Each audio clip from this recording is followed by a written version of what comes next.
So I finally have another country to actually compare Germany to. Because before this, I had never left the United States. So this was pretty much my first European experience, if you want to call it that. But now I've seen the UK, more specifically London and all the way up to Manchester, and it's completely changed my view on European countries. I feel like having Germany as my first experience, I got lucky in many ways. It's a very special place to go. I'm doing terrible at describing this, but let's just say that the people who live there are just really lucky. I moved around a lot. I made sure that I saw the north, I made sure I saw the south, and just what everyday life was really like there. Just as if you go anywhere within the United States, your view of the country is going to be different depending on which coast you're on. Experiences can differ even within the same state. For example, Florida. Visit South Florida and then go visit North Florida. You're gonna have a completely different experience. The languages will be a little different. Even the English will be different, but it's just a completely different feel. Different people, different vibe. So coming over here, I was very guarded and I was very nervous. Outside of World War II history, no one talks about Germany, so yeah. I had very few people within my life to even talk about going abroad to begin with. So having nothing other than articles and YouTube to kind of teach me about Germany, I mean, I did the best with what I had, but online research just cannot compare to what it is like actually living there. Like, it in no way, shape, or form could have like prepped me for a lot of the stuff that I noticed. So now being in the UK, I have heard a lot about it through, of course, history books. Even in the media, we hear news about what's going on in the UK all the time. We see it in movies all the time. And not just war movies. I know Germany's in a lot of war movies, but you know what I mean. Americans hear about life in England quite often. And it's usually painted pretty nicely, I'm not going to lie. I mean, the architecture looks beautiful, the accents are really interesting to hear, the food is really cool, and the clothing is really nice. I mean, we see just a lot of good things. I think I subconsciously just had an idea of what my experience in England was going to be like, what it would look like, what the people would be like, and like I said, this was subconscious. I didn't even know it. So of course, getting here from being in Germany, it was such a rude awakening. I'm not even going to lie, it was a rude awakening. I feel like I would have been less disappointed if I would have had England as my first country. If I was just flying straight from the US just to England and that was my first experience on a European country.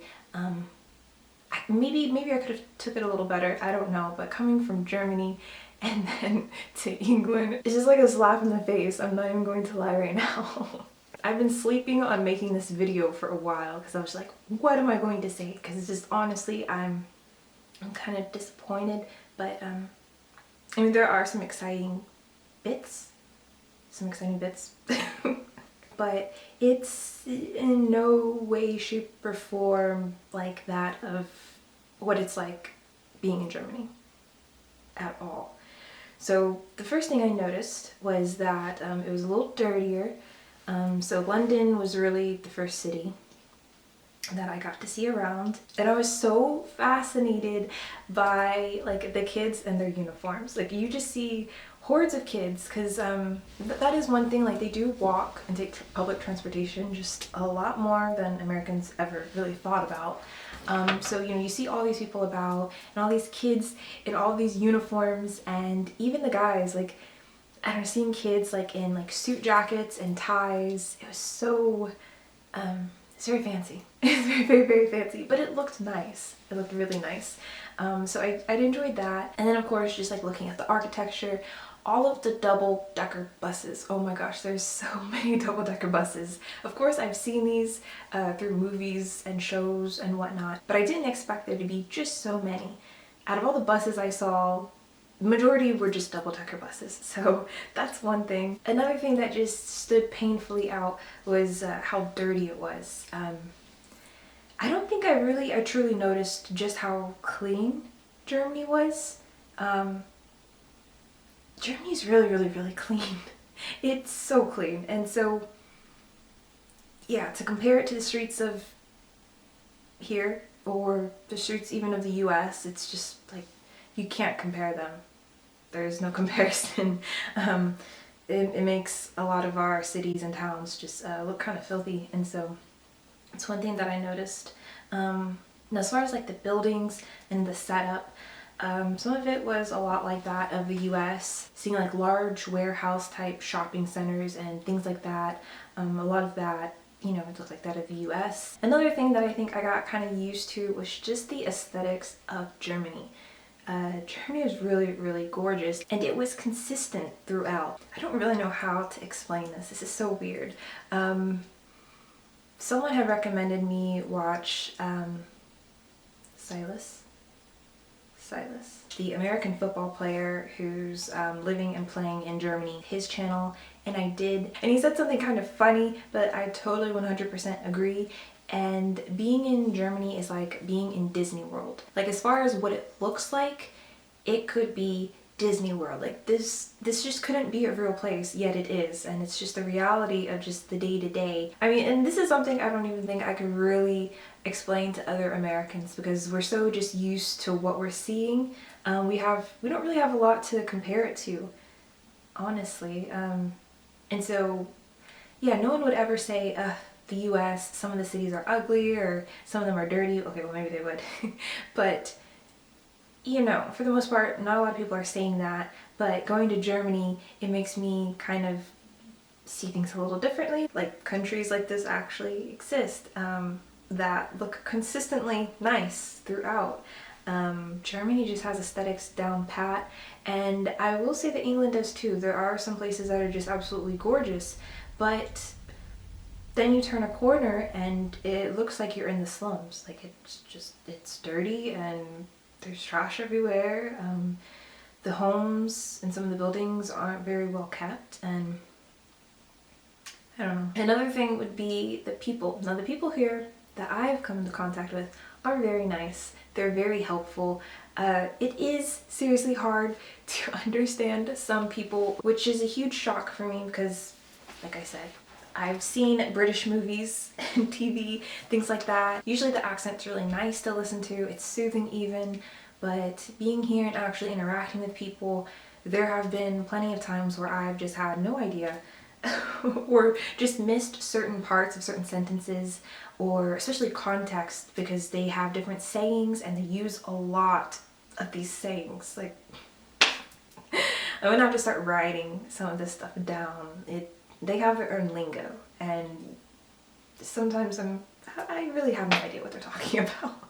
One accent that completely blew me away is like the Yorkshire accent, dialect. I'm not sure what you want to call it, but you'll hear that closer to Manchester, and it is something else. It's something else. My ears, it's like this is my mother tongue, but not at all, just not at all. My ears sometimes, I don't even know what I'm hearing to even be able to explain what it sounds like. Really, I'm just gonna have to get like a sound bite the next time I'm out, like at a restaurant or something, and just let you hear some of the voices around me. Like, it's really just different. Let's just put it like that. Also, there are a number of things, and I feel like words that they just completely made up. Like the other day, I needed some hair ties. Usually they're called like elastic bands, hair ties, bow tie, whatever you want to call it. But here it's called baubles. So I bought some hair baubles. The food is different, but I'm kind of loving it. There are some things that I've just been completely scared off by, like pudding. Oh crap. Pudding. So a lot of times I'll go like to a restaurant, or even in like the bakery, I'll see different items with pudding, and I mean, it sounds nice, pudding. I just assumed it would be something kind of sweet maybe, or if it wasn't sweet, perhaps it's made out of meat. I don't know what I thought. I just learned the other night that pudding is actually fried pig's blood, and it's like a delicacy. I'm not trying it. It's not happening, but yeah, there's that. One thing that I noticed that I didn't even know that I noticed but was just painfully obvious to me is that the people are a lot larger here. And by larger, I'm not quite meaning height, but just in width. I've seen just a lot more overweight people, which is weird because I'm from the US, and so that's never something that stands out to me. It's just, I've seen it all of my life. I don't think about it. And even bringing this up, it's really just kind of shallow. But I think a lot of us are taught just be mindful and respectful of different body types. I mean, some people have health issues or are on medication that perhaps makes them overweight. I mean, anyways, it would just be really, really rude of me to like point that out. But living in Germany, I think I unknowingly got used to just the average body type, which there I would describe as just a more leaner or more athletic looking build. And yeah, not to say that there aren't overweight people there, but you're more likely to notice it because they stand out. It's like, which one of these is not like the other? It just stands out. Now, once I realized that, like, I tried to figure out why. Like, why does everyone look in shape? Like, and regardless of their age, like, from children to elderly, they all have a certain type of build. So it's like, why do these people look like this? And I just kind of thought it was just their food, because they have a lot less like fast food and yeah, stuff like that. And then second, just how many people walk. Like, there's lots of walking, whether you're walking to the train or walking to a bus. Like, even the people who have cars, they still use public transportation, which you have to walk at some point. So it's like, okay, so they're walking more. Another thing is, like, I see a lot of people on bicycles. Even it could be like snowing outside.